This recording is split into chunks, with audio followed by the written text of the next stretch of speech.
Wide open. Down the middle of the field is Hill.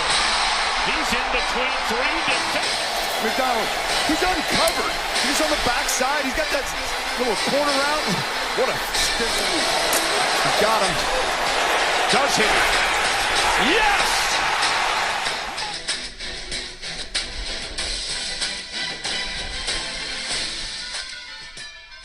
Here we go, it's time for the Week 3 video review. What's cracking, y'all?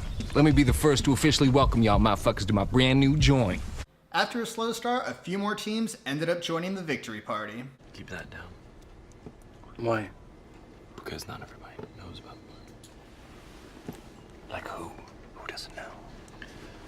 Oh, Michael. So before we get to this week's video, let's go ahead and have a quick word from our sponsor. Proper 12. Proper Irish whiskey from a proper Irish. Let's see who's ranked where.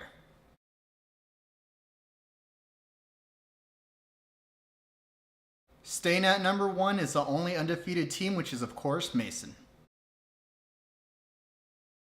With the third straight game of triple-digit scoring, Mason was aided by 29 points from Cam Newton, 18 from Kamara, and made a savvy move by putting in Gio Bernard and getting 14 points out of him. He made a complete mockery of this 1 versus 2 matchup.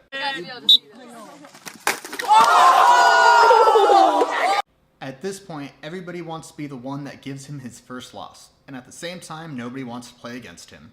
Would you like to try next? Absolutely, I would not. Up next for Mason is a David versus Goliath matchup as he goes against the 0-3 Tony. Tumbling from number 2 to number 5 is going to be Matt. He made 2 critical mistakes.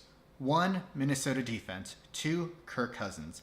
Ended up being a combined total of almost 40 points. What the fuck are you doing, David? At 2-1, Matt remains in 4th place. However, with other teams fast approaching, he can't afford to keep making mistakes like that. Coming in at 2 this week is Mikhail. Aided by his usual output from Gurley and Thomas, he outscored me by 23 points, 106 to 83. Good game, baby. Do not do that again. He now moves to number 3 in the standings. This week he takes on Tyler, who had a score of 113. Are these two powerhouses going to remain the same, or is one of them going to come back down to earth? Proper 12. After suffering my first loss, I stay at number 2 in the standings and number 3 in the rankings. With trade talks for Le'Veon Bell heating up, I'm hoping I found a true running back 1 to go along with my wide receivers in James Conner. With everybody talking about how great Patrick Mahomes has been, I was actually a bit disappointed. He got me 24 points, but Drew Brees had 39 and he sat on my bench. Man, that sucks!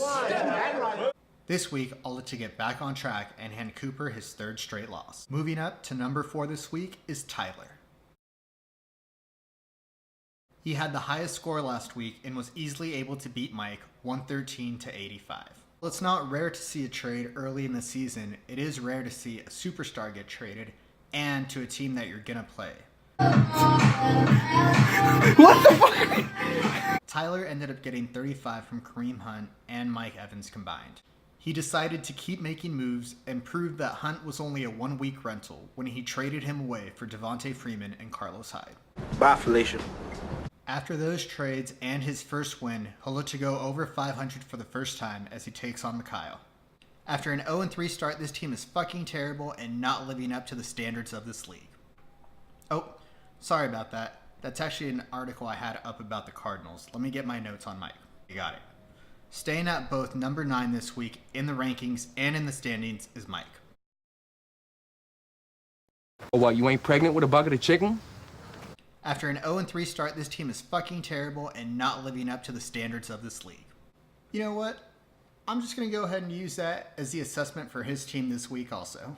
After changing his team name and making a few trades, Mike still joins Tony as the only winless teams in the league. Like, what the fuck are you doing? To be fair, he was in the middle of the pack for points and could have easily picked up his first win had he played a handful of other teams.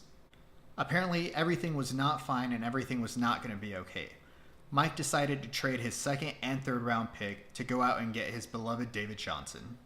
If Le'Veon Bell can be the player he's supposed to be, and David Johnson goes back to being 2016 David Johnson, Mike might have the only running back combo that can go up against Mason. Michael, do not let your imagination run amok. Run what? Amok. It means don't let your imagination run out of control. After declaring himself the greatest 0-3 fantasy team ever, he goes up against Cyrus.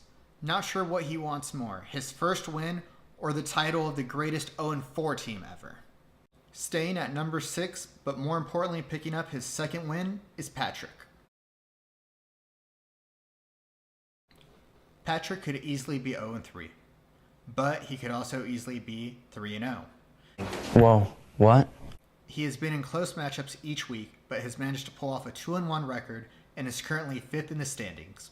After early optimism that Leonard Fournette would play, he ended up sitting out another week, and Deshaun Jackson ended up getting him a measly 3 points. However, Patrick had the X factor. I mean, the guy has hammies that could literally pull a car. He's got these shoebox calves, that beautiful chestnut black skin. That's right, the ageless Adrian Peterson got Patrick 20 points by half. He didn't get much production from his other guys, but they did just enough to do what matters, and that's get him the W. That's my bitch! After losing his second game in a row, everybody's best friend comes in at number 8 in the standings and in the rankings. Of course, I'm talking about Cooper. After getting 28 points from Joe Mixon the first 2 weeks, Cooper had to rely on Rex Burkhead, who got him 2 points, and he ended up losing by 6. Bitch, I'll never forgive you for this. Don't get in the car. As he heads into week 4, he has an important matchup against me. With a win, he goes back to 500. Sorry, I need this. What are you doing? And finally, the matchup everybody was waiting for, Cyrus versus Tony. So let's get the bad out of the way first. These two teams had 0 wins going into this matchup, and they combined for the lowest point totals of the week.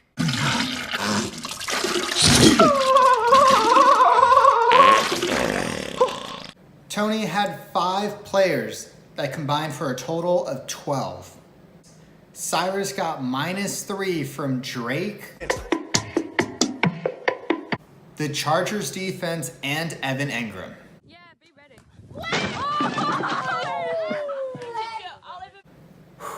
Okay, that's done. Now let's take a look at that good.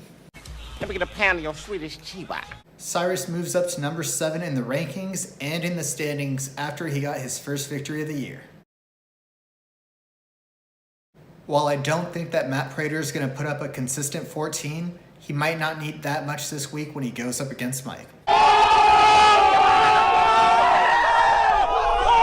If he wins that one, he'll move up again in the standings and officially be in the playoff picture. Lastly, we move on to Tony, who loses his 3rd straight but does manage to hold on to his 10th position in the standings and in the rankings. I don't know who you are. Even though Tony had claimed that he had done 50 mock drafts to get ready for the real thing, one of our field reporters talked to a neighbor who said that he wasn't doing that the day before. Am I going to see him doing? 16 hours of video game play with the occasional intermittent break of masturbatory activities. Jesus Christ. After analyzing his team, I have to side with his neighbor.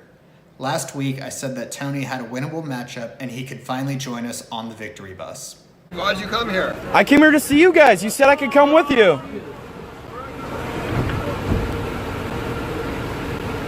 This week, Tony has an entirely new team. He capitalized on the 21 from Carlos Hyde, paired him up with Devontae Freeman, and shipped him off for Kareem Hunt. After that, he traded away his quarterback and wide receiver stack of Phillip Rivers and Keenan Allen. With a tough matchup this week against the undefeated Mason, I like the fact that he's making moves, and that's the beauty about fantasy football. Anything can happen on any given week. Thanks for joining in this week, and we'll see you next time. Proper 12. Proper Irish whiskey from a proper Irish